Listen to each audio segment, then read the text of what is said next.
আচ্ছা, আমরা আজকে টাঙের ডেভেলপমেন্ট পড়ব।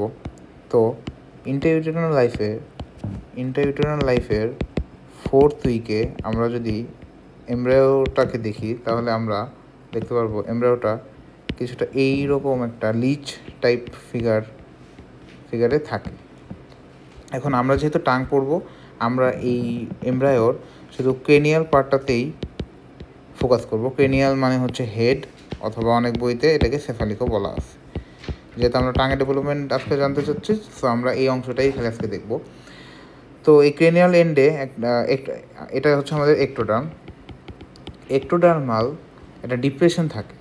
এই ডিপ্রেশনটার নাম হচ্ছে স্টোমোডিয়াম। এই স্টোমোডিয়ামটা আমাদের পরবর্তীতে এই ডিপ্রেশনটার নাম হচ্ছে স্টোমোডিয়াম। স্টোমোডিয়াম মানে হচ্ছে স্টোমো, যেটা মানে হচ্ছে একটা ওপেনিং, ইউজুয়ালি মাউথ ওপেনিং, আর ডিয়াম মানে হচ্ছে আমরা প্রিমোডিয়াম ধরতে পারি। তার মানে এই পার্টটা থেকে আমাদের ভবিষ্যতে মাউথ তৈরি হবে। আর আমরা যে এই বাল্জটা দেখতে পাচ্ছি, এই বাল্জটাতে আমাদের সাবসিকুয়েন্টলি আমাদের হার্ট ডেভেলপ হচ্ছে। সো আমরা এই এরিয়াটাকে বলবো কার্ডিওজেনিক এরিয়া বা কার্ডিওজেনিক বাল্জ। এই কার্ডিওজেনিক এরিয়া অথবা কার্ডিওজেনিক বাল্জ আর এই স্টোমোডিয়ামের মাঝখানে যে একটা ইলংগেশন, এই ইলংগেশনটাকে আমরা নেক এরিয়া বলতে পারি। নেক, এই নেকে যদি আমরা একটু ফোকাস করি, আমরা এমব্রায়োতে দেখব এই 4th উইকের শুরুতে ছয়টা এলিভেশন দেখা যায়, এরকম 1 2 3 4 5 6। এই 6টা এলিভেশনকেই আমাদের এমব্রায়োলজির অনেক ইম্পর্ট্যান্ট একটা অ্যাপারেটাস, যেটাকে আমরা বলি ফ্যারিঞ্জিয়াল অ্যাপারেটাস ফর্ম করতেছে।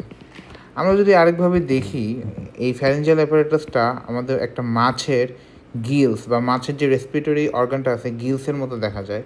গিলসের গ্রিক ওয়ার্ডটা হচ্ছে ব্র্যাঙ্কিয়াল। এজন্য অনেক সময় এই অ্যাপারেটাসটাকে ব্র্যাঙ্কিয়াল অ্যাপারেটাসও বলা হয়।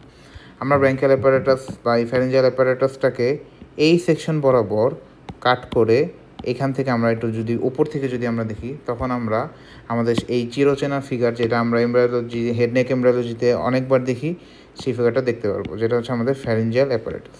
কিছুটা এরকম।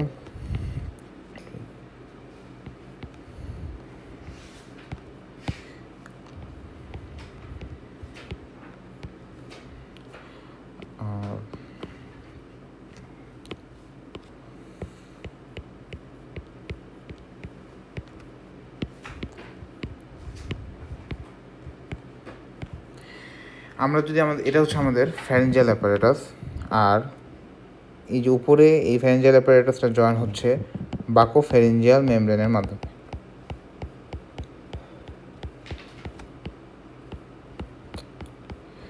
ফ্যারিঞ্জিয়াল অ্যাপারেটাসের পার্টগুলো যদি আমরা মনে রাখতে চাই, আমরা একটা নিউমেরিক মাথায় রাখতে পারি, সেটা হচ্ছে ক্যাপ, ফ্রম আউটার্স টু ইনওয়ার্স। আউটার সিতে আমরা মনে রাখবো ক্লেফট, এরপরে আমরা এতে মনে রাখবো আর্চ, এরপরে পিতে আমরা মনে রাখবো পাউচ। তার মানে এই যে আউটার পার্টটা, এটা হচ্ছে ফ্যারিঞ্জিয়াল ক্লেফট, সরি এই যে ইনভ্যাজিনেশনটা, এটাকে আমরা বলবো ফ্যারিঞ্জিয়াল ক্লেফট। এটাকে আমরা বলবো ফ্যারিঞ্জিয়াল ক্লেফট। এই যে ইনভ্যাজিনেশনটা হয়েছে, এই ইনভ্যাজিনেশন আমরা ফ্যারিঞ্জিয়াল ক্লেফট বলবো। এই ইনভ্যাজিনেশনটাকে আমরা ফ্যারিঞ্জিয়াল ক্লেফট বলতেছি। মাঝখানে এই মিসোডার্ম ফিল আপ থাকে, এই মিসোডার্মকে আমরা বলতেছি ফ্যারিঞ্জিয়াল আর্চ। তার ভিতরে আমরা দেখতেছি ফ্যারিঞ্জিয়াল পাউচ। নিউমেরিক অনুযায়ী এটা হচ্ছে ফ্যারিঞ্জিয়াল পাউচ।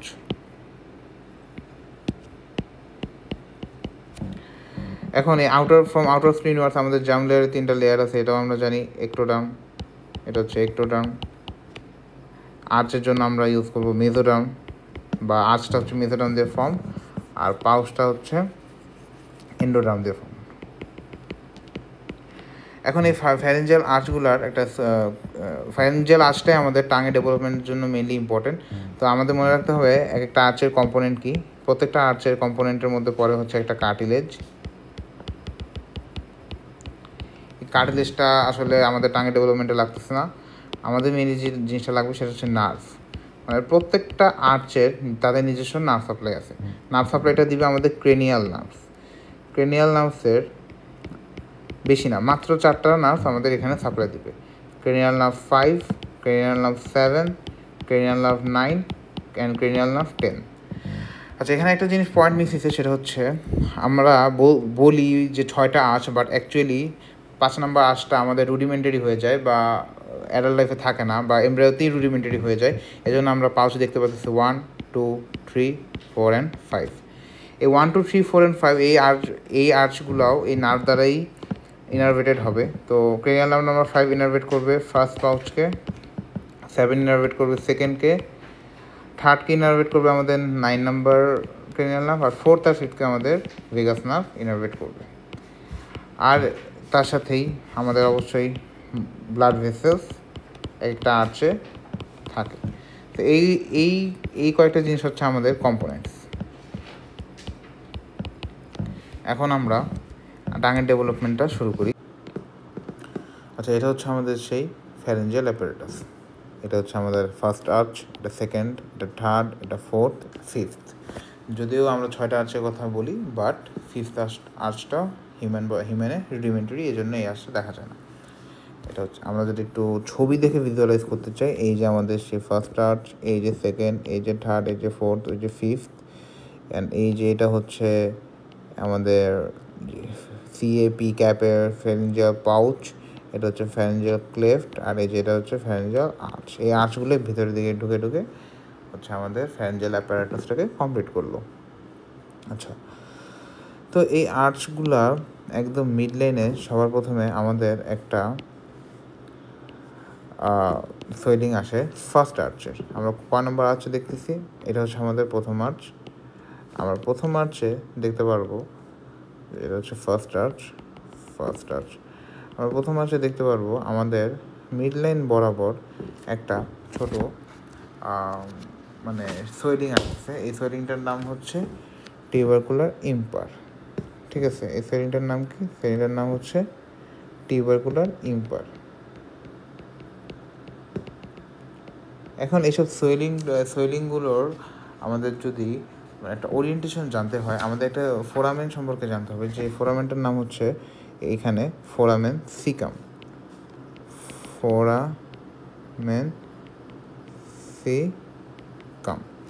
একটা মোমেন্টের জন্য আমরা যদি একটা ডেভেলপিং টাং কল্পনা করি, এটা যদি আমাদের ডেভেলপিং টাং হয়, এটা যদি আমাদের টিউবারকুলার ইম্পার হয়, এটা যদি টাঙের পোস্টেরিয়র পার্ট হয়, আমরা যদি এইটুকু অংশকে ফোরামেন সিকাম চিন্তা করি, ফোরামেন সিকামটা আসলে একটা ডাক্ট তৈরি করে। এই ডাক্টটার নাম হচ্ছে থাইরোগ্লসাল ডাক্ট। এই ডাক্ট দিয়ে আমাদের থাইরয়েড গ্ল্যান্ড ডিসেন্ড করে এই ফোরামেন দিয়ে এভাবে ডিসেন্ড করে। যেহেতু এটা ডিসেন্ড করতেছে, এই জন্য একটা ডাক্টের মাধ্যমে ডিসেন্ড করতেছে থাইরয়েড গ্ল্যান্ডটা, এই জন্য আমরা এটাকে থাইরোগ্লসাল মানে হচ্ছে টাং, থাইরোগ্লসাল ডাক্ট বলতেছি। এই ফোরামেন সিকামের সামনেই আমাদের আসলো টিউবারকুলার, এই যে ফোরামেন সিকাম, এই যে সামনে আসলো টিউবারকুলার ইম্পার। এবার টিউবারকুলার ইম্পারের দুই পাশে আমাদের দুইটা ল্যাটারাল সোয়েলিং আসবে, দুই পাশে দুইটা এরকম ল্যাটারাল সোয়েলিং আসবে, দুই পাশে এরকম ল্যাটারাল সোয়েলিং আসবে। এই সোয়েলিংগুলোকে আমরা বলবো লিঙ্গুয়াল সোয়েলিং। তাহলে প্রথম সোয়েলিং আমাদের কি? প্রথম সোয়েলিং ছিল আমাদের টিউবারকুলার ইম্পার। সেকেন্ড সোয়েলিং আমাদের কি? Lingual swelling. এবার এই যে ফোরামেন সিকামটা আছে, এই ফোরামেন সিকামের পিছনে আমাদের আরেকটা সোয়েলিং আসবে সেকেন্ড, থার্ড এবং ফোর্থ আর্চে। এই ফোর্থ আর্চে ফ্লোরে সেই সোয়েলিংয়ের নাম হচ্ছে হাইপোব্রাকিয়াল সোয়েলিং। এই যে আমার সেকেন্ড, থার্ড এবং ফোর্থ আর্চ মিলে তৈরি হলো হাইপোব্রাকিয়াল সোয়েলিং। তাহলে এটাকে আমরা কি বলতেছি? হাইপোব্রাঙ্কিয়াল সোয়েলিং, হাইপোব্রাঙ্কিয়াল এমিনেন্স। আর কি এমিনেন্স মানে সোয়েলিং আর কি, এমিনেন্স। এই হাইপোব্রাঙ্কিয়াল সোয়েলিংয়ের অ্যান্টেরিয়র পার্ট আছে আর পোস্টেরিয়র পার্ট আছে। অ্যান্টেরিয়র পার্ট অথবা আমরা বলি সেফালিক পার্ট, আর পোস্টেরিয়র পার্টটাকে বলি আমরা কর্ডাল পার্ট। অ্যান্টেরিয়র পার্টটা একটু বড়, পোস্টেরিয়র পার্টটা একটু ছোট। এটা হচ্ছে আমাদের পোস্টেরিয়র পার্ট, যেটা ভায়োলেট কালার দিয়ে আমি মার্ক করলাম। তাহলে এই হাইপোব্রেকাল এমিনেন্সের দুইটা পার্ট আছে। কী কী পার্ট আছে? সেফালিক আর এটা হচ্ছে কর্ডাল। সেফালিক পার্ট কোনটা? সেফালিক পার্ট হচ্ছে এটা। আর কর্ডাল পার্ট কোনটা? কর্ডাল পার্ট হচ্ছে এই যে ভায়োলেট কালারের এটা। তাহলে এটা হচ্ছে আমাদের কর্ডাল পার্ট। আচ্ছা, তা আমরা সোয়েলিংসগুলো পেয়ে গেলাম। এখন এই সোয়েলিংসগুলো বিভিন্নভাবে মানে ডেভেলপ হইতে হইতে মানে মাইটোসিস হয়ে হয়ে এটা একটা আরেকটার সাথে ফিউজ হয়ে আমাদের টাংটাকে তৈরি করে। তো আমরা টাঙের এই মেইন সোয়েলিং বা মেইন পার্টটা তৈরি করতেছে আমাদের যে লিঙ্গুয়াল সোয়েলিং, এটার উপর একটু ফোকাস করতে চাই।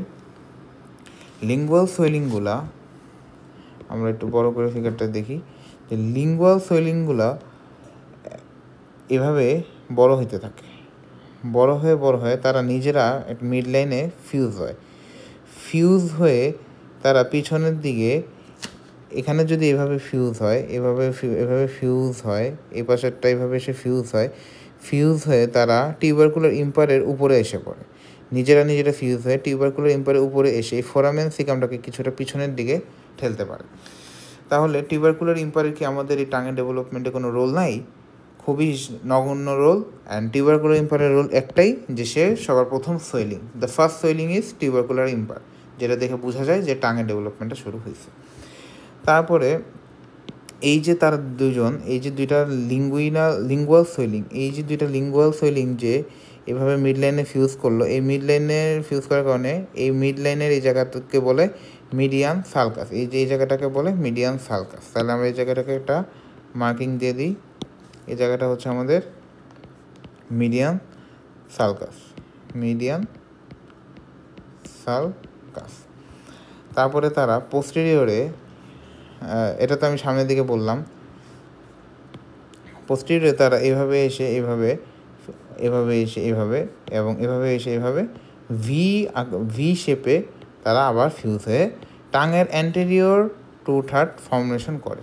তাহলে আমরা পোস্টেরিয়র পার্টটাকে এভাবে মিলিয়ে দিই, দিলাম, অ্যান্টেরিয়র এই পার্টটাকেও মিলিয়ে দিলাম, এবং মাঝখানে এই যে আমাদের মিডিয়ান সার্কাসটা তৈরি হলো। তাহলে এটা আমাদের মোটামুটি অ্যান্টেরিয়র 2/3 শেষ। অ্যান্টেরিয়র 2/3 ডেভেলপমেন্ট যখন শেষ হচ্ছে, তখন আমরা দুইটা জিনিস মাথায় রাখবো, যে এটা হুইচ আর্চ থেকে এটা ডেভেলপ করলো আর হুইচ সোয়েলিং। আমরা যদি আর্চটা মনে রাখতে পারি, আমরা সোয়েলিংটা মনে রাখতে পারবো। তাহলে আমরা বলতে পারি এটা ফার্স্ট আর্চ থেকে। এখন একটা এখানে ক্লিনিক্যাল অ্যানাটমি আছে। যদি আমাদের এই দুইটা লিঙ্গুয়াল সোয়েলিং মিড লাইনে ফিউজ না হয়, তাহলে আমাদের তৈরি হবে বাইফিড টাং। বাইফিড টাংটা দেখতে কেমন আমরা যদি একটু দেখি, এই যে আমাদের বাইফিড টাং, এই যে আমরা দেখতে পাচ্ছি যে মিড লাইনে এই যে লিঙ্গুয়াল সোয়েলিংগুলা মিড লাইনে ফিউজ হয় নাই। ফিউজ হলে তো এরকম একটা টাং হইতো, তাই না? ফিউজ না হয়ে এটা এভাবে হয়ে রয়ে গেছে। সো এই জন্য এটাকে বলা হচ্ছে বাইফিড টাং। বাইফিডের এই বাইফিড ওয়ার্ড হচ্ছে মানে দুই ভাগে ভাগ হয়ে গেছে আর কি। সো এখানে আমাদের অ্যান্টেরিয়র 2/3 পড়া শেষ। এখন আমাদের পোস্টেরিয়র 1/3 আর আরেকটা আছে পোস্টেরিয়র মোস্ট পার্ট। এই পোস্টেরিয়র 1/3টা আমাদের তৈরি করবে, দেখো আমাদের এই সোয়েলিংগুলোর কাজ শেষ। এখন আমাদের বাকি আছে এই হাইপোব্রাঙ্কিয়াল সোয়েলিং। তাহলে আমাদের এই হাইপোব্রাঙ্কিয়াল সোয়েলিংটা কাজ করবে। এই যে আমাদের হাইপোব্রাঙ্কিয়াল সোয়েলিং এখানে এভাবে আমাদের টাঙের পোস্টেরিয়র 2/3 পার্ট আমাদের তৈরি করবে। তাহলে এটা কে করতেছে? হাইপোব্রাঙ্কিয়াল সোয়েলিংয়ের কোন পার্ট? ক্রেনিয়াল পার্টটা। ঠিক আছে, আমি এটা লিখে দিই ক্রেনিয়াল পার্ট।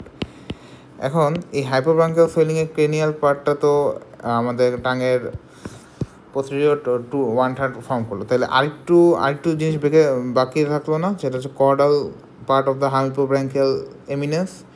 এইটুকু অংশ তো কিছু তৈরি করবে। তো এইটুকু অংশ আমাদের আরও মোস্ট পোস্টেরিয়র পার্টটা তৈরি করবে। এই যে আমাদের এভাবে পোস্টেরিয়র মোস্ট পার্টটা কে তৈরি করতেছে? পোস্টেরিয়র মোস্ট পার্টটা তৈরি করতেছে হাইপোব্রাঙ্কিয়াল সুইলিংয়ের হাইপোব্রাঙ্কিয়াল এমিনেন্সের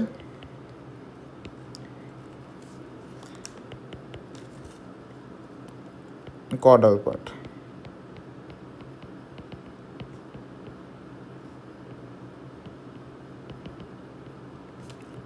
কডাল পার্ট, ঠিক আছে।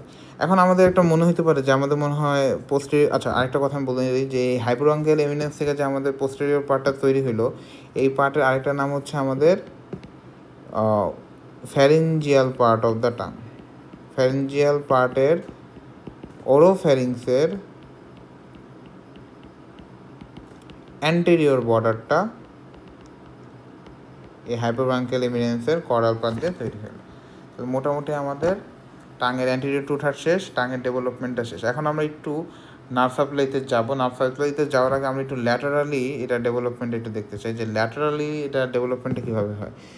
ধরে নিই আমাদের ফার্স্ট আর্চ হচ্ছে ভায়োলেট কালার, ফার্স্ট আর্চ থেকে আমাদের অ্যান্টেরিয়র টু থার্ড ফর্ম হইল, কোনো সমস্যা নেই। এখন সমস্যাটা হচ্ছে আমাদের পোস্টেরিয়র ওয়ান থার্ডের সময়। পোস্টেরিয়র ওয়ান থার্ডে আমরা দেখলাম যে সেকেন্ড আর্চও আছে, আবার একটা থার্ড আর্চও আছে, কিন্তু এই সেকেন্ড আর থার্ড আর্চ একসাথে ডেভেলপ করে না। থার্ড আর্চটা ওভারগ্রো করে সেকেন্ড আর্চের উপরে, এই কারণে সেকেন্ড আর্চের ডেভেলপমেন্টটা আমরা দেখতে পাই না। সেকেন্ড আর্চটা টাঙের ডেভেলপমেন্টে থাকতেছে না, যদিও এটার পার্টিসিপেট করতেছে ঠিকই, কিন্তু মেইনলি ওভারগ্রোন হয়ে যাচ্ছে কার মাধ্যমে? থার্ড আর্চের মাধ্যমে। এই জিনিসটা কেন ইম্পর্টেন্ট, এই জিনিসটা আমরা এখনই নার্ভ সাপ্লাই দেখবো। নার্ভ সাপ্লাইতেই এই জিনিসটা ইম্পর্টেন্ট। তাহলে আমরা যখন এই যে ফ্যারেঞ্জিয়াল আর্চগুলো পড়তেছিলাম, আমরা দেখছি যে প্রত্যেকটা আর্চের ইটস ওন নার্ভ আছে, ঠিক আছে। এখন এই কোন নার্ভগুলো দিবে? ক্রেনিয়াল নার্ভগুলোই সাপ্লাই দিবে। আচ্ছা, এটা পড়ার আগে আরেকটা জিনিস পড়ে আনি, সেটা হচ্ছে আচ্ছা, তো আমরা একটা পয়েন্ট এখানে মিস করছি, সেটা হচ্ছে এই যে আমাদের ভি শেপ যেই একটা মানে ভি শেপে যে শেষ করতেছে আমাদের অ্যান্টেরিয়র টু থার্ডের ডেভেলপমেন্ট, এই ভি শেপটা আমরা ভিসেরাতে সালকাস টার্মিনালিস হিসেবে চিনি। এটাকে আমরা সালকাস টার্মিনালিস হিসেবে চিনি। আর এই ভি শেপের ভি এর এখানেই আমাদের সেই ফোরামেন সিকামটা এসে পড়ে, যেটা একটু পুশ আউট হয়ে যায়। ফোরামেন সিকামটা আমাদের পিছনে এসে পড়লো। তাহলে আমাদের মোটামুটি টাঙের ডেভেলপমেন্টটা এখানে দেখা হয়েছে। আমরা একটা জিনিস দেখতে চাই যে আমাদের যে টাঙের একটা টাং যখন ডেভেলপ হয়, এটা এজে থেকে ইনফেরিয়র সারফেসে এন্ডোডার্মাল সেলসগুলো ডেভেলপ হতে থাকে। এইটা যদি আমাদের এরকম টাং হয়, এটা এরকম যে এন্ডোডার্মাল সেলসের মাধ্যমে, এটা যদি ইনফেরিয়র সারফেস ধরি আমরা, ইনফেরিয়র সারফেস হয়, আর এটা যদি হয় সুপেরিয়র সারফেস, আমরা দেখতে পারবো এই যে আমাদের এইভাবে আমাদের এন্ডোডার্মাল সেলসগুলো ডেভেলপ হতে থাকে। কিন্তু এই এন্ডোডার্মাল সেলসগুলো আমাদের ডিজেনারেটও হইতে এক সময় ফ্রেনুলাম অফ দ্য টাং তৈরি করে। এটা হচ্ছে frenulum of the tongue. Frenulum of the tongue আমরা জানি যে এটা, আমরা যদি টাংটাকে এভাবে দেখি, এটা যদি আমরা মানে মুখ খুলে জিব্বাটা যদি উপরে উঠাই, আমরা এরকম একটা স্ট্রাকচার দেখতে পাই। এই স্ট্রাকচারটার নামই হচ্ছে ফ্রেনুলাম, এটার নামই হচ্ছে ফ্রেনুলাম। এখন যদি আমাদের এই এন্ডোডার্মাল সেলগুলা ডিজেনারেট না করে, তাইলে এই টিপ অফ দ্য টাং পর্যন্ত কিন্তু আমাদের এই ফ্রেনুলামটা থেকে যায়। এই যে আমাদের টিপ অফ দ্য টাং পর্যন্ত ফ্রেনুলামটা থেকে গেল, এটাকে বলা হয় অ্যানকাইলোগ্লসাস। অ্যানকাইলোগ্লসাসটা আসলে মানে কি? অ্যানকাইলো মানে হচ্ছে অ্যানকর, আর গ্লসাস মানে তো আমরা এতক্ষণে বুঝেই গেছি যে গ্লসাস মানে টাং। তাইলে আমাদের যদি এই সেলগুলো নো ডিজেনারেশন হয় অথবা ওভারগ্রোথ হয়, সেই ক্ষেত্রে আমাদের অ্যানকাইলোগ্লসাস ক্লিনিক্যাল কন্ডিশন দেখা দেবে। তো আমাদের অ্যানকাইনোগ্লোসাস ক্লিনিক্যাল কন্ডিশন যদি আমরা দেখতে চাই, এই যে আমরা দেখতে পারতেছি যে ফ্রেরুনার অফ দ্য টাং এখানে টিপ অফ দ্য টাং পর্যন্ত রয়ে গেছে, কিন্তু এটা কিন্তু ডিজেনারেট করার কথা ছিল। যদি অ্যানকাইনোগ্লোসিয়া হয় হয় তাহলে কি হবে?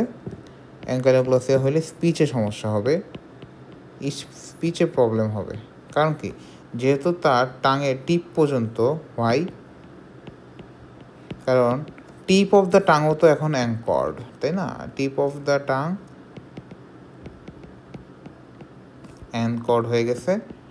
যেহেতু tip of the tongue anchored হয়ে গেছে, ফ্রি মুভমেন্ট পসিবল না। ফ্রি মুভমেন্ট যেহেতু পসিবল না, আমাদের স্পিচও পসিবল না, কারণ স্পিচের সময় আমাদের টাংকে আমাদের বিভিন্ন ডিরেকশনে মুভ করতে হয়। এই গেল আমাদের টাঙের ডেভেলপমেন্ট। আর আমাদের এবার এটা আমরা আসবো নার্ভ সাপ্লাইতে।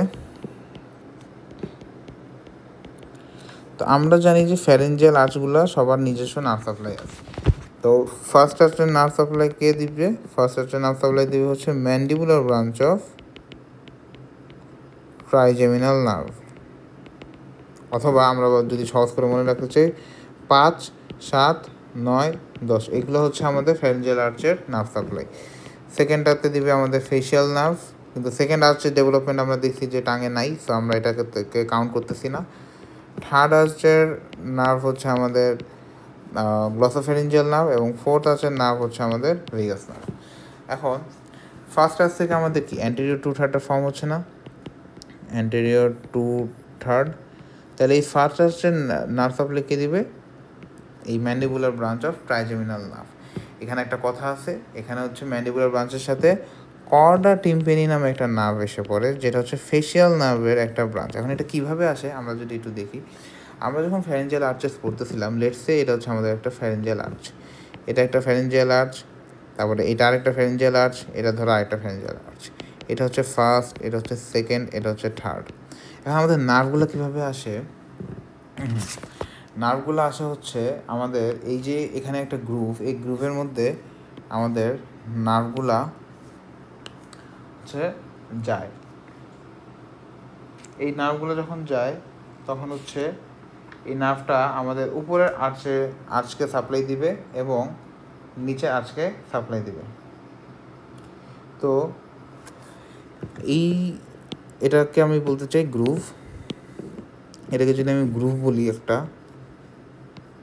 গ্রুভ, এই গ্রুভে আমাদের একটা নার্ভ আসে, নার্ভ এসে উপরে একজনকে সাপ্লাই দেয়, নিচের জনকে সাপ্লাই দেয়, আবার নিচের একজন এসে উপরে একজনকে সাপ্লাই দেয়, নিচের একটা ব্রাঞ্চ হয়ে মানে দুইটা ব্রাঞ্চের ভাগ হয়ে নিচে একজনকে সাপ্লাই দেয়।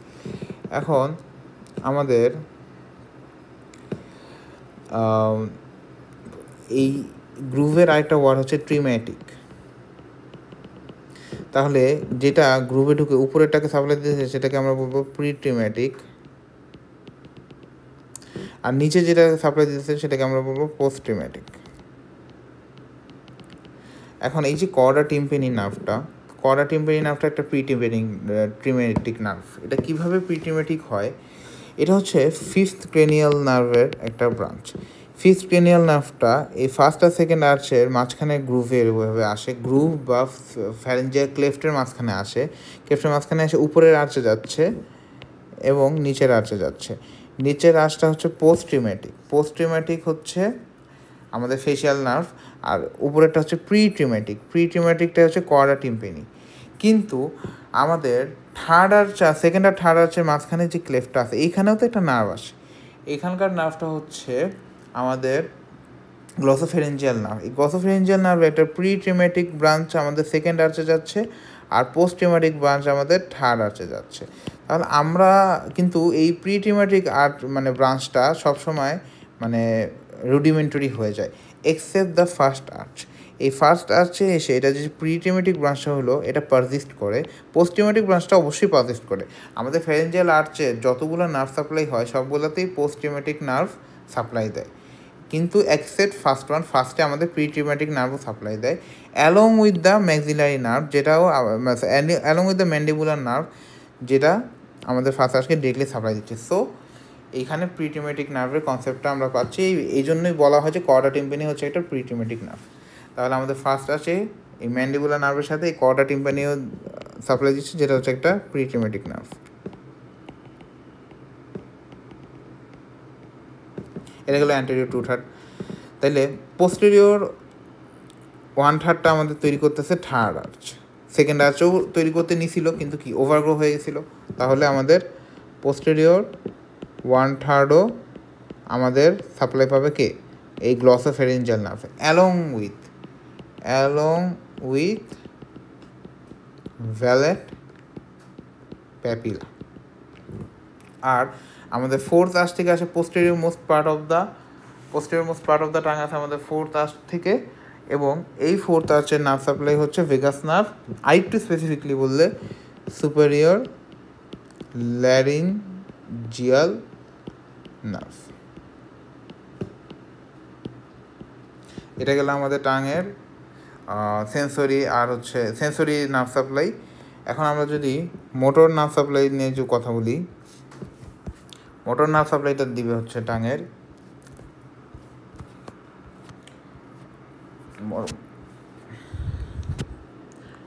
মোটর নার্ভ সাপ্লাইটা দিবে কে? এটা যদি আমরা একটু জানতে চাই তাহলে আমাদের বুঝতে হবে যে আমাদের টাঙের যে মোটর মাসেলস মানে স্কেলিটাল মাসেলসগুলো আছে, স্কেলিটাল মাসেল যেগুলোকে আমরা ফ্রিলি মুভ করতে পারি,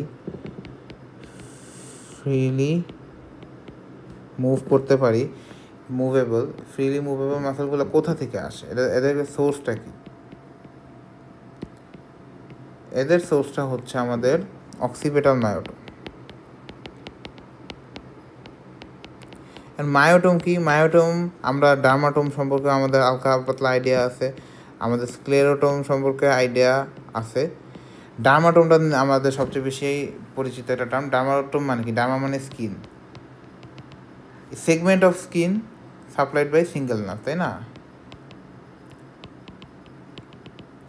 সাপ্লাইড বাই